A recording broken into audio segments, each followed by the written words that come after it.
You're not supposed to know this. Nobody handed it to you at the dinner table. Nobody wrote it in a school book, and most of the world will never hear it and walk through life blind. But once you hear it, your life splits in two, before and after. The first truth is the quietest and the most dangerous. Humans are not rational machines. We pretend we weigh facts, line up evidence, and make clean choices. That's comforting. But the truth is uglier and simpler. We decide with feelings first, then use reason to justify what our hearts already chose. Think about the last time you argued with someone you care about. You drilled them with logic. You showed proof. You thought facts would change their mind. Did it? No, not really. They dug in harder, clung to the thing that felt right, even if it was wrong. We do this every day.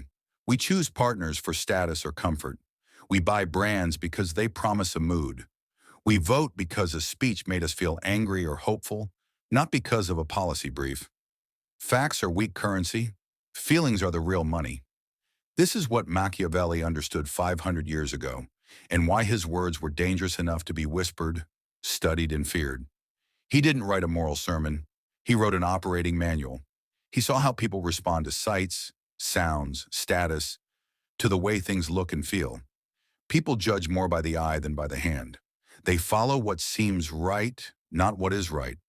So if you've been told to persuade with logic, you've been taught to lose.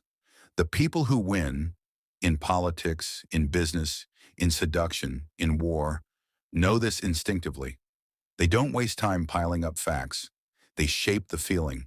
They craft an atmosphere where people already want to say yes before the reason shows up. Hitler didn't win with spreadsheets. Corporations don't sell you chemistry. They sell you a feeling of belonging. Religions spread by promising comfort to fears and reward to the longing heart. The battlefield of influence is emotional, not rational. So what does that mean for you? First, stop pretending facts alone will move people. Stop believing a clever argument will change a stubborn heart. If you want influence, start with feeling. Presentations, conversations, even a simple request. Start by making someone feel seen, wanted, afraid, or hopeful. If you can evoke the emotion you need, reason will follow to justify their choice. This doesn't make you a liar, it makes you effective. There's a difference between deliberately hurting people and understanding how humans actually work. Facts are a tool for the tidy mind. Feelings are the lever that moves crowds. Learn the lever. Use it responsibly or don't use it at all. Ignorance isn't virtue, it's vulnerability. And here's another brutal observation. People rarely want the truth. They want comfort. They will choose a lie that keeps them warm over a cold fact that frees them. You have offered hard truths your whole life and been ignored. No wonder. Truth often bites. Comfort soothes. Winners don't throw truth like cold water on a sleeping crowd. They build the feeling that makes people want to wake up and follow them. If feelings rule the world, then weakness decides who gets eaten. Strip away the polite words, the nice masks, the moral talk, and you find the oldest law of nature, predator or prey. That's it. Those who show strength take. Those who show weakness are taken from. And the cruel twist?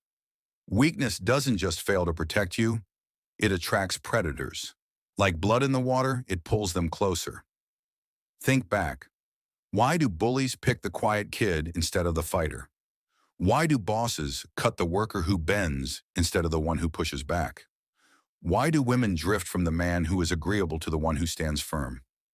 Because predators always choose the easier meal. The weak invite their own suffering. Machiavelli saw this centuries ago. He wrote that it is safer to be feared than to be loved, not because cruelty is noble, but because fear keeps danger away when love fails.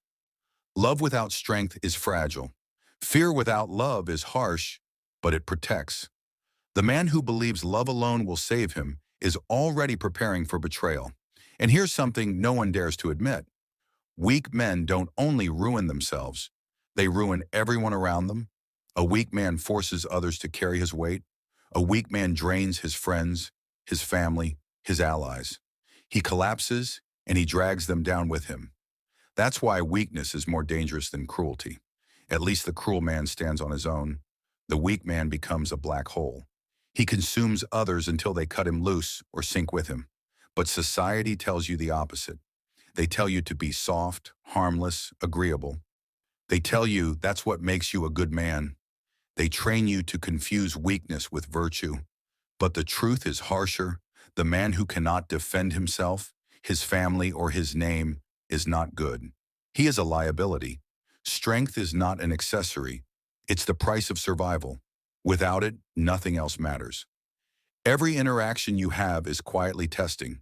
Who is predator? Who is prey? Who sets the rules and who follows them? This is why women chase men who radiate strength, not out of malice, but instinct. They know weakness cannot protect them. This is why leaders rise above the crowd, because people would rather obey the strong than get lost in the chaos of the weak. So you have to decide, predator or prey. Not in the cartoonish sense of being violent or cruel, but in the deeper sense of standing strong, refusing to be bent, refusing to be easy meat. Being nice doesn't protect you. Being liked doesn't protect you. Strength does. And here's the twist. Niceness often disguises weakness. The nice man avoids conflict not out of kindness, but out of fear. He bends, he agrees, he hides, hoping for approval. But niceness without strength is invisible. It earns no respect. It only signals weakness, and weakness is always devoured. If weakness destroys respect, then reputation builds it. A man without reputation is naked in the storm. He might have strength, talent, even virtue, but if no one sees it, if no one believes it, it doesn't matter. Machiavelli wrote, "Everyone sees what you appear to be. Few experience what you really are." Translation, the world doesn't reward your true self. It rewards the version of you they believe in. That's where most men fail. They confuse authenticity with exposure. They overshare. They cry about being misunderstood. They reveal every doubt, every fear, every crack in the armor. Then they wonder why no one respects them. The world isn't built to respect your hidden heart. It's built to respond to the mask you wear. This doesn't mean being fake. It means being strategic. Reputation is armor. It is the shadow that enters a room before you do. With a strong reputation, enemies hesitate and friends rally. With a weak reputation, even those close to you start to doubt. Alexander the Great wasn't just a skilled commander. He spread the myth that he was untouchable, half divine. Many battles were won before swords even clashed because his enemies already believed the legend. Modern power works the same way. Steve Jobs didn't just build computers. He built an aura. His so-called reality distortion field bent rivals, investors, and employees to his vision. He didn't need to prove he was right every time. His reputation made others believe it for him. Compare that to the man you know who constantly explains himself, who begs to be understood, who asks for validation. He isn't respected. He's pitied. That's the dark lesson. Perception is reality. If you don't control perception, someone else will, and they'll use it against you. Want to be seen as competent? Don't whine about problems, present solutions. Want to be seen as valuable? Don't always be available. Scarcity creates worth. Want to be seen as powerful? Don't explain your decisions to people who have no power over your life. Every move you make shapes the mask the world sees. Reputation is fire. Left unattended, it dies. Spread too wildly, it burns you. But controlled, it lights the path ahead and keeps predators away. And here's the cruel truth. Once it's cracked, it may never return. One betrayal, one foolish mistake, one careless slip can erase years of careful building. Guard it more fiercely than money, more fiercely than relationships. Money can be earned again. A ruined reputation may never recover. And still, even with reputation, strength, and cunning, the world won't leave you alone. There will always be rivals, always those who want your place, which is why Machiavelli gave another warning most men refuse to face. Peace is an illusion. Conflict never sleeps. War is always there, quiet or loud. You don't choose whether it comes. You choose only whether you're ready when it arrives. Most men believe peace is normal, that war is an exception. Machiavelli knew the opposite. He wrote, "There is no avoiding war. It can only be postponed to the advantage of others. Conflict is constant. It just changes shape. Sometimes it looks like competition in the office. Sometimes it looks like betrayal in a relationship. Sometimes it looks like a friend testing how far they can push you. War doesn't knock politely. It's always there, waiting to see if you're ready. And here's the brutal reality. If you're not preparing, you've already lost. A warrior doesn't sharpen his blade the day the enemy arrives. He sharpens it every morning, even when the fields look quiet. Amazon didn't wait until rivals were huge. They crushed them early, prepared before the threat became obvious. Nations don't build armies after war begins. They build them during so-called peace. In your own life, the man who trains his body when no one's watching, who saves money when everyone else spends, who cultivates allies when he doesn't need them, that man doesn't panic when storms come. He's ready. Machiavelli gave the animal parable. The lion cannot defend against traps, and the fox cannot fight off wolves. So a man must be both, cunning enough to see traps, strong enough to crush wolves. Most choose one, the clever but weak fox, eventually torn apart. The strong but blind lion, falling into traps he never saw. But the man who is both, untouchable. And here's another truth no one wants to say aloud. Honesty doesn't rule the world. Deception does. Machiavelli wrote, "A prince never lacks legitimate reasons to break his promises." Not some princes, every prince, every leader, every person with power bends the truth when survival demands it. Nature itself runs on deception. The fox pretends weakness to lure prey. The snake hides before striking. The anglerfish waves its false light. Humans are no different. Politicians sell dreams they never intend to deliver. Corporations wrap poison in shiny ads. Even in your home, promises of forever last only until they become too costly. So what does this mean?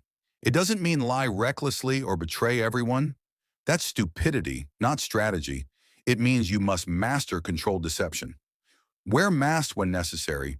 Reveal just enough to keep others guessing. Tell the truth when it strengthens you. Break it when keeping it would destroy you. The honest man isn't noble. He's prey. And finally, trust. You've been told trust is everything, that it's stone. But Machiavelli knew trust is glass. It shines, it dazzles, but one crack and it shatters forever. That's why the weak beg for trust, plead for forgiveness, collapse when it's gone. The strong never beg.